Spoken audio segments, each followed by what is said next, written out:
ರಾಜ್ಯದಲ್ಲಿ ಮತ್ತೆ ಇಡಿ ಐಟಿ ಸಿಬಿಐನಿಂದ ದಾಳಿ ಆಗುತ್ತೆ. ಕರ್ನಾಟಕ ಸರ್ಕಾರದ ಮೇಲೆ ಇಡಿ ಐಟಿ ರೇಡ್ ಮಾಡುತ್ತಂತೆ. ಎಚ್ಚರವಾಗಿರಿ ಅಂತ ರಾಜ್ಯ ಸರ್ಕಾರಕ್ಕೆ ಎಐಸಿಸಿ ಅಧ್ಯಕ್ಷ ಮಲ್ಲಿಕಾರ್ಜುನ ಖರ್ಗೆ ಬಹಿರಂಗ ಸಂದೇಶ ನೀಡಿದ್ದಾರೆ. ಕಲಬುರಗಿಯಲ್ಲಿ ಉದ್ಯೋಗ ಮೇಳ ಕಾರ್ಯಕ್ರಮದಲ್ಲಿ ಮಾತನಾಡಿದ ಅವರು, ಯಾವ ಕ್ಷಣದಲ್ಲಾದರೂ ಇಡಿ ಐಟಿ ದಾಳಿ ಮಾಡಬಹುದು. ನರೇಂದ್ರ ಮೋದಿ, ಅಮಿತ್ ಶಾ ಅದಕ್ಕಾಗಿ ಸಂಚು ಮಾಡುತ್ತಿದ್ದಾರೆ. ನೀವು ಒಗ್ಗಟ್ಟಾಗಿರಿ ಅಂತ ವೇದಿಕೆ ಮೇಲಿದ್ದ ಸಿಎಂ, ಡಿಸಿಎಂ, ಡಿಕೆಶಿಗೆ ಖರ್ಗೆ ತಾಕೀತು ಮಾಡಿದ್ದಾರೆ. ನೀವೇನ್ ಮಾಡಿದ ದೇಶಕ್ಕೆ ಬರೇ ಇಡಿ ಇನ್ಕಮ್ ಟ್ಯಾಕ್ಸ್ ಸಿಬಿಐ ತಗೊಂಡು ತಿರುಗೋದು, ಹೆದರ್ಸೋದು. ನಮ್ಮವರು ಹುಷಾರಾಗಿರ್ಬೇಕು. ನಿಮ್ಮಲ್ಲಿ ಏನೇ ಭೇದ ಭಾವ ಇರಲಿ, ನೀವು ಒಂದಾಗಿರ್ಬೇಕು. ಇಲ್ಲದ್ರೆ ಈ ಮೋದಿ ಶಾ ಸೇರಿ ಈ ಜನರನ್ನ ನುಗ್ಗುತ್ತಾರೆ. ಸೋನಿಯಾ ಗಾಂಧಿ, ರಾಹುಲ್ ಗಾಂಧಿ ವಿರುದ್ಧ ಇಡಿ ಚಾರ್ಜ್ ಶೀಟ್ ಸಲ್ಲಿಕೆ ಸಂಬಂಧಪಟ್ಟಂಗೆ ಕೇಂದ್ರದ ಬಿಜೆಪಿ ಸರ್ಕಾರದ ವಿರುದ್ಧ ಕಾಂಗ್ರೆಸ್ ಬೀದಿಗಿಳಿದಿದೆ. ಬೆಂಗಳೂರಿನ ಶಾಂತಿನಗರದ ವಿಲ್ಸನ್ ಗಾರ್ಡನ್ನಲ್ಲಿರುವ ಇಡಿ ಕಚೇರಿ ಎದುರಿಗೆ ಕಾಂಗ್ರೆಸ್ ಭಾರಿ ಹೈ ಡ್ರಾಮಾ ನಡೆಸಿತು. ಕೇಂದ್ರ ಸರ್ಕಾರದ ಕ್ರಮವನ್ನು ಖಂಡಿಸಿ ಕಾಂಗ್ರೆಸ್ ಪ್ರತಿಭಟನೆ ನಡೆಸಿದ್ದು, ಹುಲ್ಲಿನಿಂದ ಮಾಡಿದ ಪ್ರತಿಕೃತಿಗೆ ಬೆಂಕಿ ಹಚ್ಚಿ ಕಾಂಗ್ರೆಸ್ ಕಾರ್ಯಕರ್ತರು ಆಕ್ರೋಶ ವ್ಯಕ್ತಪಡಿಸಿದರು. ಈ ವೇಳೆ ರಾಜ್ಯಸಭಾ ಸದಸ್ಯ ಜಿಸಿ ಚಂದ್ರಶೇಖರ್, ಪರಿಷತ್ ಸದಸ್ಯ ಸಲೀಂ ಅಹಮದ್ ಸೇರಿ ಕಾಂಗ್ರೆಸ್ ಮುಖಂಡರು ವಶಕ್ಕೆ ಪಡೆದರು ಪೊಲೀಸರು. ಸೋನಿಯಾ ಗಾಂಧಿ, ರಾಹುಲ್ ಗಾಂಧಿ ವಿರುದ್ಧ ಇಡಿ ಚಾರ್ಜ್ ಶೀಟ್ ಸಂಬಂಧ ರಾಷ್ಟ್ರ ರಾಜಧಾನಿ ದೆಹಲಿಯಲ್ಲಿ ಕಾಂಗ್ರೆಸ್ ಪ್ರತಿಭಟಿಸಿತು. ಮೋದಿ ನೇತೃತ್ವದ ಬಿಜೆಪಿ ಸರ್ಕಾರ ಕೇಂದ್ರೀಯ ಸಂಸ್ಥೆಗಳನ್ನು ದುರುಪಯೋಗ ಮಾಡಿಕೊಳ್ತಾ ಇದ್ದು, ದ್ವೇಷ ರಾಜಕೀಯ ಮಾಡ್ತಾ ಇದೆ ಅಂತ ದೇಶದೆಲ್ಲೆಡೆ ಕಾಂಗ್ರೆಸ್ ಬೀದಿಗಿಳಿದಿದೆ. ದೆಹಲಿಯ ಅಕ್ಬರ್ ರಸ್ತೆಯಲ್ಲಿರುವ ಕಾಂಗ್ರೆಸ್ ಕಚೇರಿಯಲ್ಲಿ ಕಾರ್ಯಕರ್ತರು ಕೇಂದ್ರ ಸರ್ಕಾರದ ವಿರುದ್ಧ ಪ್ರತಿಭಟನೆ ನಡೆಸಿದರು. ಸೋನಿಯಾ ಗಾಂಧಿ ಮತ್ತು ರಾಹುಲ್ ಗಾಂಧಿ ವಿರುದ್ಧ ಇಡಿ ಚಾರ್ಜ್ ಶೀಟ್ ಸಲ್ಲಿಕೆ ಖಂಡಿಸಿ ಮಂಗಳೂರಿನಲ್ಲಿ ಕಾಂಗ್ರೆಸ್ ಪ್ರತಿಭಟನೆ ನಡೆಸಿದೆ. ಕೊಂಚಾಡಿ ಬಳಿ ಇರುವಂತಹ ಇಡಿ ಕಚೇರಿ ಎದುರು ಪ್ರತಿಭಟನೆ ನಡೆಸಿ ಕೇಂದ್ರ ಸರ್ಕಾರ ಹಾಗೂ ಇಡಿ ವಿರುದ್ಧ ಪ್ರತಿಭಟನಾಕಾರರು ಧಿಕ್ಕಾರ ಕೂಗಿ ಆಕ್ರೋಶವನ್ನು ವ್ಯಕ್ತಪಡಿಸಿದ್ದಾರೆ. ಕೇಂದ್ರ ಸರ್ಕಾರ, ಬಿಜೆಪಿ ನೇತೃತ್ವದ ಎನ್ಡಿಎ ಸರ್ಕಾರ ಉಡುಪಿಯಲ್ಲೂ ಕಾಂಗ್ರೆಸ್ ಪ್ರತಿಭಟನೆ ಜೋರಾಗಿದೆ. ಆದಾಯ ತೆರಿಗೆ ಇಲಾಖೆ ಕಚೇರಿಗೆ ನುಗ್ಗಲು ಕಾಂಗ್ರೆಸ್ ಕಾರ್ಯಕರ್ತರು ಪ್ರಯತ್ನ ಪಟ್ಟಿದ್ದು, ಕಚೇರಿಯ ಗೇಟಿನ ಮೇಲೇರಿ ಘೋಷಣೆ ಕೂಗಿದ್ರು. ಪ್ರತಿಭಟನಾ ಕಾರ್ಯಕರ್ತರನ್ನ ಪೊಲೀಸರು ತಡೆದರು.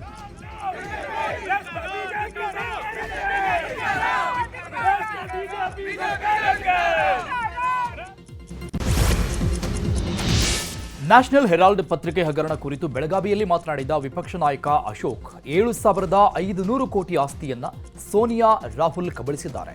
ಈ ರೀತಿಯ ಸ್ಕೀಮ್ ಜಾರಿಗೆ ತಂದ ಕಾಂಗ್ರೆಸ್ಗೆ ನೊಬೆಲ್ ಪ್ರಶಸ್ತಿ ಕೊಡಬೇಕು. ಈ ಪ್ರಕರಣದಲ್ಲಿ ಸೋನಿಯಾ A1, ರಾಹುಲ್ ಗಾಂಧಿ A2 ಆಗಿದ್ದಾರೆ. ಭ್ರಷ್ಟಾಚಾರ ಪ್ರಕರಣದಲ್ಲಿ ಭಾಗಿಯಾಗಿರುವ ಕಾಂಗ್ರೆಸ್ ನಾಯಕರಿಗೆ ಯಾವ ನೈತಿಕತೆ ಇದೆ ನಮ್ಮ ಮೇಲೆ ಆರೋಪ ಮಾಡುವುದಕ್ಕೆ? 7,500 ಕೋಟಿ ಆಸ್ತಿ ಕಾನೂನು ಪ್ರಕಾರ ಸರ್ಕಾರಕ್ಕೆ ಬರಬೇಕು. ಆರೋಪಿಗಳಿಗೆ ಶಿಕ್ಷೆ ಆಗಬೇಕು ಅಂತ ಅಶೋಕ್ ಆಗ್ರಹಿಸಿದ್ದಾರೆ. ಸ್ವಾತಂತ್ರ್ಯ ಯೋಧರ ಒಂದು ಟ್ರಸ್ಟ್ ಏನಿತ್ತು, ನ್ಯಾಷನಲ್ ಹೆರಾಲ್ಡ್ ಪತ್ರಿಕೆ, ಅದಾದಮೇಲೆ ಈಗ ಅದರ ಆಸ್ತಿ 7,500 ಕೋಟಿ. ಜಸ್ಟ್ ಹಾಕಿದ್ದೆಷ್ಟು ಅವರು? ಲಕ್ಷ. ಕೋಟಿ ಲೂಟಿ. ಸೋನಿಯಾ ಗಾಂಧಿ ಅವರು A1, ರಾಹುಲ್ ಗಾಂಧಿ A2. ಈ ಭ್ರಷ್ಟಾಚಾರ ಪ್ರಕರಣದಲ್ಲಿ ಭಾಗಿಯಾಗಿರ್ತಕ್ಕಂಥ ಕಾಂಗ್ರೆಸ್ಸು ಯಾವ ನೈತಿಕತೆ ಇಟ್ಕೊಂಡು ಬಿಜೆಪಿ ಮೇಲೆ ಆಪಾದನೆಯನ್ನು ಮಾಡ್ತಾ ಇದೆ? ಇವರಿಬ್ಬರು ತಪ್ಪಿತಸ್ಥರಿದ್ದಾರೆ. ಇವರಿಗೆ ಇಷ್ಟು ಆಸ್ತಿ ಸರ್ಕಾರಕ್ಕೆ ಬರಬೇಕು. ಈ ಅಪರಾಧ ಮಾಡಿರ್ತಕ್ಕಂಥ ಇವರಿಬ್ಬರಿಗೂ ಸರಿಯಾದಂಥ ಶಿಕ್ಷೆ ಆಗಬೇಕು ಅನ್ನೋ ಆಗ್ರಹವನ್ನು ನಾನು ಮಾಡ್ತಾ ಇದ್ದೀನಿ. ಜಾತಿ ಜನಗಣತಿ ವರದಿ ಜಾರಿ ವಿಚಾರವಾಗಿ ರಾಜ್ಯ ಸರ್ಕಾರಕ್ಕೆ ತಲೆಬಿಸಿ ಶುರುವಾಗಿದೆ. ವಿವಿಧ ಸಮುದಾಯಗಳಿಂದ ಈ ವರದಿ ಜಾರಿಗೆ ವಿರೋಧ ವ್ಯಕ್ತವಾಗ್ತಾ ಇದೆ. ಪರಿಶಿಷ್ಟ ಹಾಗೂ ಹಿಂದುಳಿದ ಸಮುದಾಯದ ಸಚಿವರು ಸಿಎಂ ಸಿದ್ದರಾಮಯ್ಯರಿಗೆ ಸಲಹೆ ಮತ್ತು ಒತ್ತಡ ಹಾಕಿದ್ದಾರೆ ಎನ್ನಲಾಗ್ತಾ ಇದೆ. ಜಾತಿ ಜನಗಣತಿ ಕುರಿತು ವಿಶೇಷ ಅಧಿವೇಶನ ಕರೆಯುವಂತೆ ಸಿಎಂಗೆ ಒತ್ತಡ ಹೇರ್ತಿದ್ದಾರಂತೆ. ವಿಶೇಷ ಅಧಿವೇಶನ ಕರೀರಿ, ಅಧ್ಯಯನ ಸಮಿತಿ ಮಾಡಿ, ಉಪಸಮಿತಿ ರಚಿಸಿ, ಅಧಿವೇಶನದಲ್ಲಿ ಎಲ್ಲಾ ಶಾಸಕರು ಭಾಗಿಯಾಗ್ತಾರೆ, ಚರ್ಚೆ ನಡೀಲಿ ಅಂತ ಸಲಹೆಯನ್ನು ಕೊಟ್ಟಿದ್ದಾರಂತೆ. ಈ ಬಗ್ಗೆ ಸಿಎಂ ಸಚಿವರ ಸಲಹೆಯನ್ನು ಪರಿಗಣಿಸಿದ್ದಾರಂತೆ. ವಿಶೇಷ ಅಧಿವೇಶನ ಕರೆಯುವ ಬಗ್ಗೆ ಗಂಭೀರ ಚಿಂತನೆ ನಡೆಸಿದ್ದಾರಂತೆ ಸಿಎಂ. ನಾಳಿನ ಸಚಿವ ಸಂಪುಟ ಸಭೆಯಲ್ಲಿ ಸಚಿವರೊಂದಿಗೆ ಸಮಾಲೋಚನೆ ನಡೆಸಿ ಸಚಿವರ ಅಭಿಪ್ರಾಯದ ಮೇರೆಗೆ ಮುಂದಿನ ನಿರ್ಧಾರ ತೆಗೆದುಕೊಳ್ಳಲಿದ್ದಾರೆ ಎನ್ನಲಾಗಿದೆ. ಈ ಬಗ್ಗೆ ಕಲಬುರಗಿಯಲ್ಲಿ ಸಿಎಂ ಸಿದ್ದರಾಮಯ್ಯ ಮಾತನಾಡಿದ್ದು, ನಾಳೆ ಕ್ಯಾಬಿನೆಟ್ನಲ್ಲಿ ಚರ್ಚೆ ಮಾಡ್ತೇವೆ, ಯಾರಿಗೂ ಅನ್ಯಾಯ ಆಗಲ್ಲ, ಅನ್ಯಾಯ ಆಗಕ್ಕೆ ನಾವು ಬಿಡಲ್ಲ ಅಂತ ಹೇಳಿದ್ದಾರೆ. ಕ್ಯಾಬಿನೆಟ್ನಲ್ಲಿ ನಾಳೆ ಚರ್ಚೆ ಮಾಡ್ತೀವಿ. ಅದಕ್ಕೆ ಎಲ್ಲ ಮಿನಿಸ್ಟ್ರಿಗಳಿಗೂ ಕೂಡ ನಾಳೆ ಇದೊಂದೇ ಸಬ್ಜೆಕ್ಟ್ ಇಟ್ಕೊಂಡಿದ್ದೀವಿ. ಆ ಜಾತಿ ಗಣತಿ ಎಲ್ಲ ನಿಜ ಹೇಳಬೇಕು ಅಂದರೆ ಸೋಷಿಯೋ ಎಕನಾಮಿಕ್ ಸರ್ವೆ ಅದನ್ನು ಇಟ್ಕೊಂಡಿದ್ದೀವಿ. ನಾಳೆ ಚರ್ಚೆ ಮಾಡಿ ವಿಲ್ ಟೇಕ್ ಎ ಡಿಸಿಷನ್. ಆಯ್ತಪ್ಪ, ಅವ್ರ ಅಭಿಪ್ರಾಯ ಹೇಳಿದ್ದಾರೆ, ಗೊತ್ತಾಯ್ತಾ? ನಾಳೆ ಅಂತಿಮವಾಗಿ ತೀರ್ಮಾನ ಮಾಡೋದು ನಾಳೆ ಅಲ್ವಾ? ಯಾರಿಗೂ ಅನ್ಯಾಯ ಆಗಲ್ಲ, ಅನ್ಯಾಯ ಆಗಲಿಕ್ಕೆ ನಾವು ಬಿಡಲ್ಲ. ಜಾತಿ ಜನಗಣತಿ ವರದಿಗೆ ಎಲ್ಲಾ ಕಡೆ ಭಾರಿ ವಿರೋಧ ವ್ಯಕ್ತವಾಗ್ತಾ ಇದೆ. ಕಾಂಗ್ರೆಸ್ ಸರ್ಕಾರ ಹೊರತಂದ ಜಾತಿ ಗಣತಿ ವರದಿಯಿಂದ ಬಿಜೆಪಿ ಕೆರಳಿ ಕೆಂಡವಾಗಿದೆ. ಜಾತಿ ಗಣತಿ ಮಾಡದೆ ಸಿಎಂ ಸಿದ್ದರಾಮಯ್ಯ 165 ಕೋಟಿ ಗುಳು ಮಾಡಿದ್ದಾರೆ ಅಂತ ಬೆಳಗಾವಿಯಲ್ಲಿ ವಿಪಕ್ಷ ನಾಯಕ ಆರ್ ಅಶೋಕ್ ಗಂಭೀರ ಆರೋಪ ಮಾಡಿದ್ರು. ಜಾತಿ ಜನಗಣತಿ ವಿಚಾರದಲ್ಲಿ ಸಿಎಂ ಒಂದು ಸಮುದಾಯ ಓಲೈಕೆ ಮಾಡ್ತಾ ಇದ್ದಾರೆ. ಕುರ್ಚಿಗೆ ಕುತ್ತು ಬಂದಾಗ ಜನಗಣತಿ ತರ್ತಿದ್ದಾರೆ ಅಂತ ಬಿಜೆಪಿ ರಾಜ್ಯ ಉಪಾಧ್ಯಕ್ಷ ಶ್ರೀರಾಮುಲು ಕೂಡ ಕಿಡಿಕಾರಿದ್ರು. ಇನ್ನು ತುಮಕೂರಲ್ಲಿ ಕೇಂದ್ರ ಸಚಿವ ಸೋಮಣ್ಣ ಮಾತನಾಡಿದ್ರು, ಈ ವರದಿಯಲ್ಲಿ ಯಾರಿಗೆ ತೊಂದರೆ ಅನ್ನೋದಕ್ಕಿಂತ ಗೊಂದಲವೇ ಹೆಚ್ಚಾಗಿದೆ.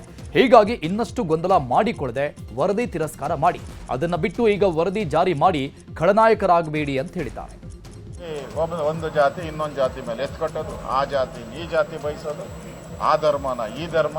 ಯಾಕೆ ಸಿದ್ದರಾಮಯ್ಯ ಈ ರಾಜ್ಯದಲ್ಲಿ ಜಾತಿಯನ್ನ ಒಡೆಯೋದರಲ್ಲಿ ನಂಬರ್ 1, ಧರ್ಮಗಳನ್ನ ಒಡೆಯೋದ್ರಲ್ಲಿ ನಂಬರ್ 1. ಈಗಾಗಲೇ ವೀರಶೈವ ಲಿಂಗಾಯತ ಒಡೆದು ಕಪ್ಪಾಳ ಮೋಕ್ಷ ಆಯ್ತು. ಈಗ ಹಿಂದೂಗಳನ್ನ ಹೊಡಿತಾ ಇದ್ದಾರೆ. ನೋಡಿ, ಸಲೀಸಾಗಿ ಸಿಗೋದು ಹಿಂದೂಗಳೇ. ಮುಸ್ಲಿಂ ಅಲ್ಲಿ ಎಷ್ಟು ಜಾತಿ ಇದೆ?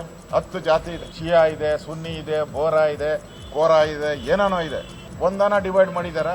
ಒಂದು ಡಿವೈಡ್ ಮಾಡಿಲ್ಲ. ಹಿಂದೂಗಳಲ್ಲಿ ಒಡೆದು ಪೀಸ್ ಸಣ್ಣದು ಬಿಟ್ಟಿಲ್ಲ. 200 ಇರೋರ್ನು ಒಂದು ಜಾತಿಗೆ ಹಾಕಿ ಕೊಟ್ಟಿದ್ದಾರೆ. 200 ಜನಸಂಖ್ಯೆ ಇರೋ ಕುಟುಂಬನೂ ಕೂಡ ಒಂದು ಜಾತಿ ಮಾಡಿ ಡಿವೈಡ್ ಮಾಡಿದ್ದಾರೆ. 165 ಕೋಟಿ ಖರ್ಚು ಮಾಡಿದ್ದಾರೆ. ಅದನ್ನ ಲೂಟಿ ಹೊಡೆದ್ಬಿಟ್ಟಿದ್ದಾರೆ. ಈ ಆಯೋಗ ಏನಿದೆ ಲೂಟಿ ಹೊಡೆದದು. ಇದನ್ನ ತನಿಖೆ ಆಗ್ಬೇಕು.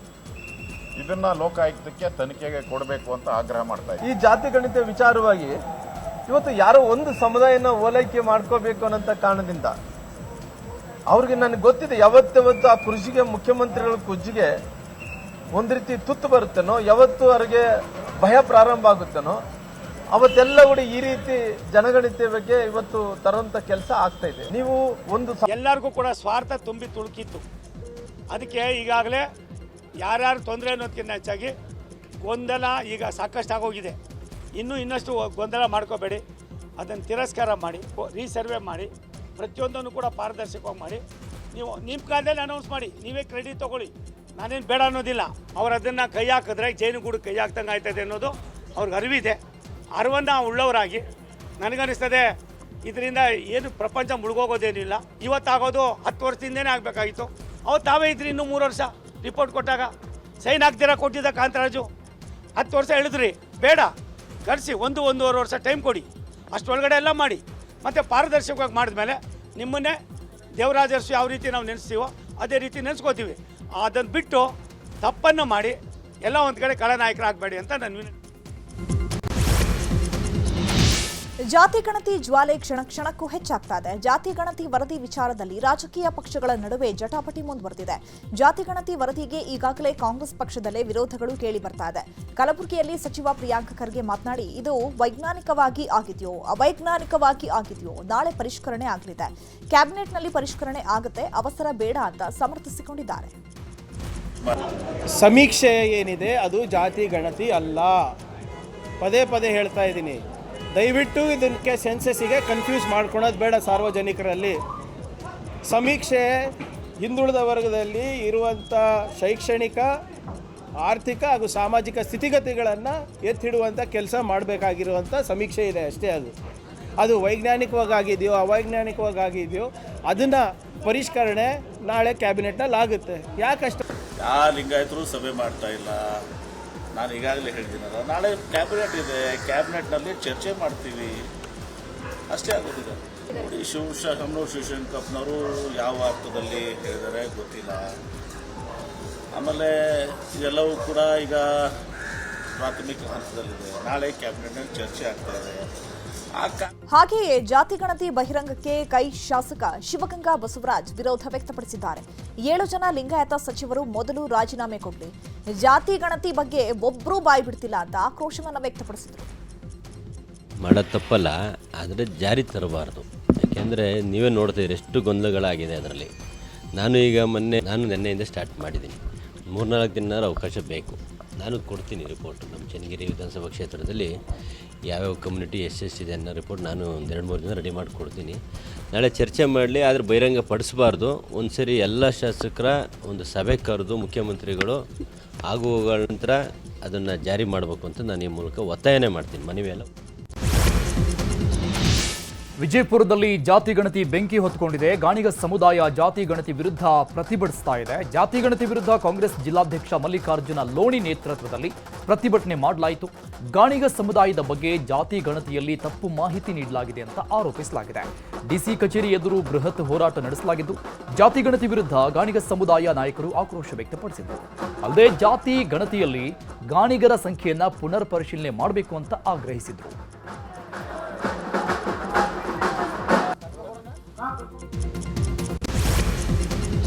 ಮೈಸೂರು ಜಿಲ್ಲೆ ನಂಜನಗೂಡಿನಲ್ಲಿ ಎಂಎಲ್ಸಿ ಡಾಕ್ಟರ್ ಯತೀಂದ್ರ ಸಿದ್ದರಾಮಯ್ಯ ಕಾರಿಗೆ ಕಾರ್ಯಕರ್ತರು ಅಡ್ಡಗಟ್ಟಿದ್ರು. ತಾಲೂಕು ಕಚೇರಿ ಸಭಾಂಗಣದಲ್ಲಿ ದರ್ಖಾಸ್ ಸಮಿತಿ ಸಭೆಗೆ ಆಗಮಿಸಿದಾಗ ಯತೀಂದ್ರ ಸಿದ್ದರಾಮಯ್ಯರನ್ನ ಸುತ್ತುವರೆದರು. ಅಲ್ಲದೆ ಯತೀಂದ್ರ ಕಾರಿಗೆ ಮುತ್ತಿಗೆ ಹಾಕಿ ಕಾರ್ಯಕರ್ತರು ಆಕ್ರೋಶವನ್ನ ವ್ಯಕ್ತಪಡಿಸಿದರು. ನೀವು ಸಿಎಂ ಮಗ, ನಮ್ಮೂರ ಭಾಗದಲ್ಲಿ ನೀವು ಸಿಗಲ್ಲ, ನಾವು ಕೊಡೋ ಅರ್ಜಿ ತಗೊಳ್ಳಿ, ನಮ್ಮ ಕೆಲಸ ಮಾಡ್ಕೊಡಿ ಸ್ವಾಮಿ, ನಾವು ನೀಡುವ ಅರ್ಜಿ ಪಡೆಯುವ ತನಕ ನಾವು ಅತ್ತಿತ್ತ ಜಗ್ಗಲ್ಲ ಅಂತ ಕಾರ್ಯಕರ್ತರು ಆಕ್ರೋಶವನ್ನ ವ್ಯಕ್ತಪಡಿಸಿದ್ದಾರೆ.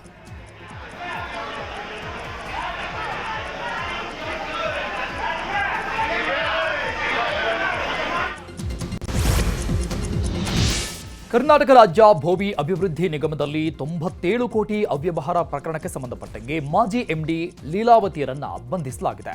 ಪಿಎಂಎಲ್ಎ ಆಕ್ಟ್ ಅಡಿಯಲ್ಲಿ ಇಡಿ ಅಧಿಕಾರಿಗಳು ಲೀಲಾವತಿಯವರನ್ನ ಬಂಧನ ಮಾಡಿದ್ದಾರೆ. ಬಂಧನ ಮಾಡಿ ನಿನ್ನೆ ಇಡಿ ಕೋರ್ಟ್ಗೆ ಹಾಜರುಪಡಿಸಿದ್ರು. 7 ದಿನಗಳ ಕಾಲ ಲೀಲಾವತಿಯರನ್ನ ಇಡಿ ಕಸ್ಟಡಿಗೆ ಕೋರ್ಟ್ ನೀಡಿತ್ತು. ಪ್ರಕರಣ ಸಂಬಂಧ ಇಡಿ ಅಧಿಕಾರಿಗಳು ಹೆಚ್ಚಿನ ವಿಚಾರಣೆ ಮಾಡುತ್ತಿದ್ದಾರೆ. ಹುಬ್ಬಳ್ಳಿಯಲ್ಲಿ ಮೊನ್ನೆಯಷ್ಟೇ 5 ವರ್ಷದ ಬಾಲಕಿ ಹತ್ಯಾಚಾರ ಪ್ರಕರಣಕ್ಕೆ ಮಾಸುವ ಮುನ್ನವೇ ಮತ್ತೊಂದು ಘನಘೋರ ಹೇಯ ಕೃತ್ಯ ನಡೆದಿದೆ. ಬ್ಯಾಡಗಿಯಲ್ಲಿ ತಡರಾತ್ರಿ 5 ಜನರು ಮಹಿಳೆ ಮೇಲೆ ಗ್ಯಾಂಗ್ ರೇಪ್ ಮಾಡಿದ್ದಾರೆ ಅಂತ ಆರೋಪ ಕೇಳಿಬಂದಿದೆ. ರಕ್ತದ ಮಡುವಿನಲ್ಲಿರುವ ಮಹಿಳೆಯೇ ಮಾಹಿತಿ ಕೊಟ್ಟಿದ್ದಾರೆ. ಹಳೆ ದ್ವೇಷದ ಹಿನ್ನೆಲೆ ಅಪಹರಣ ಮಾಡಿ ನಿರ್ಜನ ಪ್ರದೇಶಕ್ಕೆ ಎಳ್ಕೊಂಡು ಹೋಗಿ ಹೊಡೆದ್ರಂತೆ, ಹಿಂಸೆ ಕೊಟ್ಟು ಅತ್ಯಾಚಾರನೂ ಮಾಡಿದ್ರು ಅಂತ ಸಂತ್ರಸ್ತೆ ಮಾಹಿತಿ ನೀಡಿದ್ದಾರೆ. ಸಂತ್ರಸ್ತ ಮಹಿಳೆಯ ದೇಹದಲ್ಲಿ ಹಲವೆಡೆ ಗಂಭೀರ ಗಾಯಗಳಾಗಿದೆ. ಸದ್ಯ ಆಸ್ಪತ್ರೆಯಲ್ಲಿ ಸಂತ್ರಸ್ತ ಮಹಿಳೆ ಚಿಕಿತ್ಸೆಯನ್ನ ಪಡ್ಕೊಳ್ತಾ ಇದ್ದಾಳೆ. ಹಾವೇರಿಯ ಬ್ಯಾಡಗಿ ಪೊಲೀಸ್ ಠಾಣೆ ವ್ಯಾಪ್ತಿಯಲ್ಲಿ ಈ ಕುರಿತು ಪ್ರಕರಣ ದಾಖಲಾಗಿದೆ. 9 ಗಂಟೆ ಆಗಿತ್ತು. 10 ಗಂಟೆ 9:30ರಿಂದ 8 ಹೊಲದಲ್ಲಿ ರೇಪ್ ಅಟೆಂಡ್ ಮಾಡಿದ್ರು. 5 ಜನ, 2 ಇನ್ನು 3 ಜನ ಇದ್ದಾರಲ್ಲ, ಅವ್ರಿಗೆಲ್ಲ ಕಡಿಯೋದು ಇದೆಲ್ಲ ಥರ ಮಾಡ್ತಾಯಿದ್ರು. ಆಮೇಲೆ ಇನ್ನು 3 ಇದ್ದಾರಲ್ಲ, ಅವ್ರು ನನಗೆ ಮುಟ್ಟಕ್ಕೆ ಬಿಡಲಿಲ್ಲ. ನಾನು ಓಡಿ ಬಂದುಬಿಟ್ಟೆ ತಪ್ಪಿಸ್ಕೊಂಡು. ಇಲ್ಲ, ಒಂದು ಲೆವೆಲ್ಲಿಗೆ ನಾವು ಇದು ಮಾಡೀವಿ ಅಂದರೆ ರೇಪ್ ಮಾಡಿ ಪೂರ್ತಿ ಮುಗಿಸಿಬಿಟ್ರೆ ಕ್ಲೋಸ್ ಮಾಡ್ರಕ್ಕಿನ ಅಂತ ಪರಿದಬಾನು ಮಾತಾಡಕತ್ತಿದ್ವಿ. ಬೆಳಗಾವಿಯ ಕನಕದಾಸ ಸರ್ಕಲ್ ಬಳಿ ಅಂಡರ್ ಗ್ರೌಂಡ್ ಚರಂಡಿ ಕಾಮಗಾರಿ ವೇಳೆ ಮಣ್ಣು ಕುಸಿದ ಪರಿಣಾಮ 2 ಕಾರ್ಮಿಕರು ಮೃತಪಟ್ಟಿದ್ದಾರೆ. ಬಸವರಾಜ ದುಂಡಪ್ಪ ಸರ್ವಿ, ಶಿವಲಿಂಗ ಮಾರುತಿ ಸರ್ವಿ ಮೃತ ದುರ್ದೈವಿಗಳು. ಮೃತ ಕಾರ್ಮಿಕರು ಮೂಡಲಗಿ ತಾಲೂಕಿನ ಪಟಗುಂಡಿ ಗ್ರಾಮದವರು ಅಂತ ತಿಳಿದು ಬಂದಿದೆ. ಕರ್ನಾಟಕ ರಾಜ್ಯ ಕುಡಿಯುವ ನೀರು ಮತ್ತು ಒಳಚರಂಡಿ ಇಲಾಖೆ ನೇತೃತ್ವದಲ್ಲಿ ಈ ಕಾಮಗಾರಿಯನ್ನ ಮಾಡಲಾಗ್ತಾ ಇತ್ತು. ಜೆಸಿಬಿ ಬಳಸಿ ಅಂಡರ್ ಗ್ರೌಂಡ್ ಚರಂಡಿ ಕಾಮಗಾರಿ ಮಾಡುವಾಗ ಈ ಅವಘಡ ಸಂಭವಿಸಿದೆ. ಅಪಾರ ಪ್ರಮಾಣದ ಮಣ್ಣು ಕುಸಿದ ಪರಿಣಾಮ ಇವರಿಬ್ಬರಿಗೂ ಉಸಿರುಗಟ್ಟಿ ಮೃತಪಟ್ಟಿದ್ದಾರೆ ಅಂತ ವರದಿಯಾಗಿದೆ.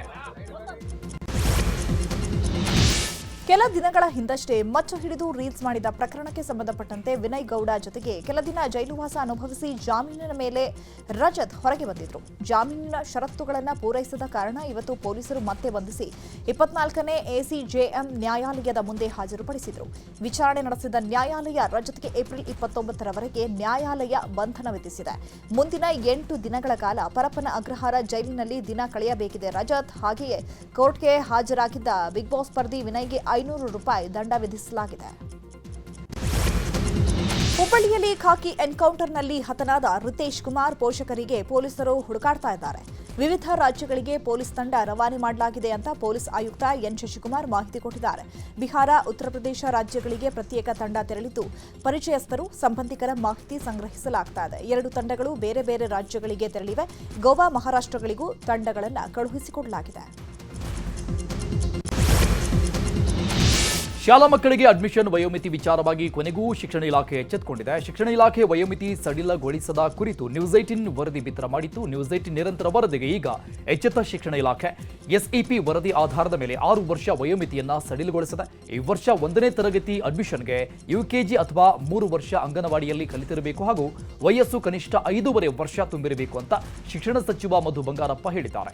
ಇದು ಈ ವರ್ಷಕ್ಕೆ ಮಾತ್ರ ಅನ್ವಯ ಆಗುತ್ತೆ. ಮುಂದಿನ ವರ್ಷದಿಂದ 1ನೇ ತರಗತಿ ಅಡ್ಮಿಷನ್ಗೆ 6 ವರ್ಷ ತುಂಬಿರಲೇಬೇಕಾಗುತ್ತೆ.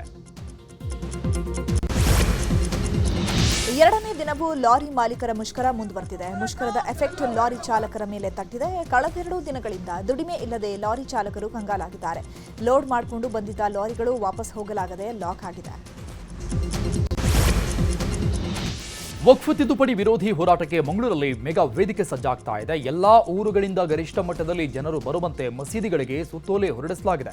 ಏಪ್ರಿಲ್ 18ರಂದು ಮಂಗಳೂರಿನ ಅಡ್ಯಾರ ಕಣ್ಣೂರು ಶಾ ಮೈದಾನದಲ್ಲಿ ಪ್ರತಿಭಟನೆ ನಡೆಯಲಿದೆ. ಬೆಲೆ ಏರಿಕೆ ಖಂಡಿಸಿ ಸ್ಲಂ ಜನಾಂದೋಲನದಿಂದ ಗದಗ ಜಿಲ್ಲಾಡಳಿತ ಭವನದ ಮುಂದೆ ಪ್ರತಿಭಟನೆ ನಡೆಸಲಾಗಿದೆ. ಕೇಂದ್ರ ಸರ್ಕಾರ ಹಾಗೂ ರಾಜ್ಯ ಸರ್ಕಾರದ ವಿರುದ್ಧ ಧಿಕ್ಕಾರ ಕೂಗಿ ಪ್ರತಿಭಟನಾಕಾರರು ಆಕ್ರೋಶವನ್ನು ವ್ಯಕ್ತಪಡಿಸಿದ್ದಾರೆ. ಭಾರತದ ಮುಖ್ಯ ನ್ಯಾಯಮೂರ್ತಿ ಸಂಜೀವ್ ಖನ್ನಾ ನ್ಯಾಯಮೂರ್ತಿ ಬಿಆರ್ ಗವಾಯಿ ಅವರನ್ನ ತಮ್ಮ ಉತ್ತರಾಧಿಕಾರಿಯಾಗಿ ಅಧಿಕೃತವಾಗಿ ಶಿಫಾರಸು ಮಾಡಿ ಕೇಂದ್ರ ಕಾನೂನು ಸಚಿವಾಲಯದ ಅನುಮೋದನೆಗೆ ಅವರ ಹೆಸರನ್ನ ಕಳಿಸಿದ್ದಾರೆ. ಈ ಶಿಫಾರಸು ನ್ಯಾಯಮೂರ್ತಿ ಗವಾಯಿ ಭಾರತದ 51ನೇ ಮುಖ್ಯ ನ್ಯಾಯಮೂರ್ತಿಯಾಗಲು ವೇದಿಕೆಯನ್ನ ಸಿದ್ಧಪಡಿಸುತ್ತದೆ. 64 ವರ್ಷದ ನ್ಯಾಯಮೂರ್ತಿ ಖನ್ನಾ ಅವರು ಭಾರತದ ಮುಖ್ಯ ನ್ಯಾಯಮೂರ್ತಿಯಾಗಿ 6 ತಿಂಗಳ ಅವಧಿಯ ಸೇವೆ ಸಲ್ಲಿಸಿದ್ದಾರೆ. ನ್ಯಾಯಮೂರ್ತಿ ಗವಾಯಿ ಅವರು ದೇಶದ 52ನೇ ಸಿಜೆಐ ಆಗಲಿದ್ದಾರೆ. ಮುಂಬೈನಲ್ಲಿ ರೈಲಲ್ಲಿ ಪ್ರಯಾಣ ಮಾಡುವಾಗಲೇ ಎಟಿಎಂನಿಂದ ಹಣ ಡ್ರಾ ಮಾಡಬಹುದಾಗಿದೆ. ಭಾರತೀಯ ರೈಲ್ವೆ ಇಂಥದ್ದೊಂದು ಸೌಲಭ್ಯವನ್ನ ಪರಿಚಯಿಸಿದೆ. ಮುಂಬೈ ಮನ್ಮಾಡ್ ಪಂಚವಟಿ ಎಕ್ಸ್ಪ್ರೆಸ್ ರೈಲಲ್ಲಿ ಎಟಿಎಂ ಅಳವಡಿಸಲಾಗಿದ್ದು ದೇಶದ ಮೊದಲ ಎಟಿಎಂ ಸಹಿತ ರೈಲು ಎಂಬ ಹೆಗ್ಗಳಿಕೆಗೆ ಇದು ಪಾತ್ರವಾಗಿದೆ. 22 ಬೋಗಿಗಳಲ್ಲಿನ ಪ್ರಯಾಣಿಕರು ನಗದು ಡ್ರಾ ಮಾಡುವುದು ಮಾತ್ರವಲ್ಲದೆ ಪ್ರಯಾಣಿಕರು ಚೆಕ್ ಪುಸ್ತಕಗಳನ್ನು ಆರ್ಡರ್ ಮಾಡಲು ಮತ್ತು ಖಾತೆ ಸ್ಟೇಟ್ಮೆಂಟ್ಗಳನ್ನು ಪಡೆಯಬಹುದಾಗಿದೆ. ಅಣ್ಣನ ಫಸ್ಟ್ ನೈಟ್ ವೀಕ್ಷಿಸಲು ರೂಮಿನಲ್ಲಿ ಕ್ಯಾಮೆರಾ ಹಿಡಿದು ಕುಳಿತಿದ್ದಂತಹ ತಮ್ಮನನ್ನ ಪೊಲೀಸರು ಬಂಧಿಸಿದ್ದಾರೆ. ಅಲ್ಲೇ ಕ್ಯಾಮೆರಾಗಳನ್ನು ಇಟ್ಟು ಕೋಣೆಯ ಅಟ್ಟದಲ್ಲಿ ಅಡಗಿ ಕುಳಿತು ಎಲ್ಲವನ್ನ ರೆಕಾರ್ಡ್ ಮಾಡಿಕೊಳ್ಳಲು ಬಯಸಿದ್ದ. ಆದರೆ ದಂಪತಿ ರೂಮಿಗೆ ಬಂದಾಗಲೇ ತಮ್ಮನನ್ನು ಯಾರೋ ಗಮನಿಸಿದ್ದಾರೆ ಅಂತ ಇಬ್ಬರಿಗೂ ಭಾಸವಾಗಿತ್ತು. ಅಲ್ಲೇ ಅಟ್ಟದಲ್ಲಿ ತಮ್ಮ ಕುಳಿತಿರೋದನ್ನ ಗಮನಿಸಿದ್ರು. ತಕ್ಷಣ ಹೊರಗೆ ಬರುವಂತೆ ಎಚ್ಚರಿಸಿದ್ರು. ಹಾಸನದಲ್ಲಿ ಮನೆಗಳ್ಳತನ ಪ್ರಕರಣಗಳು ಹೆಚ್ಚಾಗ್ತಾನೆ ಇವೆ. ಶಾಂತಿಗ್ರಾಮದಲ್ಲಿ 3 ಮುಸುಕುಧಾರಿಗಳಿಂದ ಮನೆಗಳ್ಳತನಕ್ಕೆ ಯತ್ನಿಸಿದ್ದಾರೆ, ಆದರೆ ಸಾಧ್ಯವಾಗಿಲ್ಲ. ಬಳಿಕ ಮನೆ ಬಳಿ ನಿಲ್ಲಿಸಿದ್ದ ವಾಹನಗಳ ಕಳ್ಳತನಕ್ಕೂ ಯತ್ನ ಮಾಡಿದ್ದಾರೆ. ಸಿಸಿಟಿವಿಯಲ್ಲಿ ಈ ದೃಶ್ಯ ಸೆರೆಯಾಗಿದೆ. ಮೈಸೂರಿನ ಎಸ್ಪಿ ಕಚೇರಿ ಬಳಿ 40 ಮರ ಕಡಿದ ಹಿನ್ನೆಲೆ ಇವತ್ತು ಅದೇ ಜಾಗದಲ್ಲಿ ರೈತರು ಗಿಡ ನೆಟ್ಟಿದ್ದಾರೆ. ರಾಜ್ಯ ರೈತ ಸಂಘದ ರೈತರು ಗಿಡ ನೆಡುವ ಕಾರ್ಯಕ್ರಮ ನಡೆಸಿದ್ದು ವಿವಿಧ ತಳಿಯ ಗಿಡಗಳನ್ನು ನೆಟ್ಟಿದ್ದಾರೆ. ಪುತ್ತೂರಲ್ಲಿ ದೇವಸ್ಥಾನ ಜೀರ್ಣೋದ್ಧಾರ ಮಾಡುವ ಮೂಲಕ ನಟ ಪ್ರಭುದೇವ ತಾಯಿಯ ಆಸೆಯನ್ನ ನೆರವೇರಿಸಿದ್ದಾರೆ. ಮೈಸೂರು ಜಿಲ್ಲೆಯ ನಂಜನಗೂಡು ತಾಲೂಕಿನ ಕೆಂಬಾಲು ಗ್ರಾಮದಲ್ಲಿರುವ ಮಹದೇಶ್ವರ ಸ್ವಾಮಿ ದೇವಸ್ಥಾನವನ್ನ ಜೀರ್ಣೋದ್ಧಾರ ಮಾಡಿದ್ದಾರೆ. 25 ಲಕ್ಷ ವೆಚ್ಚದಲ್ಲಿ ದೇಗುಲದ ಜೀರ್ಣೋದ್ಧಾರ ಮಾಡಲಾಗಿದೆ. ಮದುವೆಯಾದ ಬರೋಬ್ಬರಿ 8 ವರ್ಷದ ಬಳಿಕ ತನ್ನ 46ನೇ ವಯಸ್ಸಿನಲ್ಲಿ ಟೀಂ ಇಂಡಿಯಾ ಮಾಜಿ ಆಟಗಾರ ಅಪ್ಪನಾಗಿದ್ದಾರೆ. ಜಹೀರ್ ಖಾನ್ ಹಾಗೂ ಬಾಲಿವುಡ್ ನಟಿ ಸಾಗರಿಕಾ ಘಾಟ್ಗೆ ಮೊದಲ ಮಗುವನ್ನ ಸ್ವಾಗತ ಮಾಡಿಕೊಂಡಿದ್ದಾರೆ. ದಂಪತಿಗಳು ತಮ್ಮ ಮಗನೊಂದಿಗಿನ ಚಿತ್ರವನ್ನ ತಮ್ಮ ಇನ್ಸ್ಟಾಗ್ರಾಂನಲ್ಲಿ ಹ್ಯಾಂಡಲ್ನಲ್ಲಿ ಪೋಸ್ಟ್ ಮಾಡಿ ಸಂತಸವನ್ನ ವ್ಯಕ್ತಪಡಿಸಿದ್ದಾರೆ.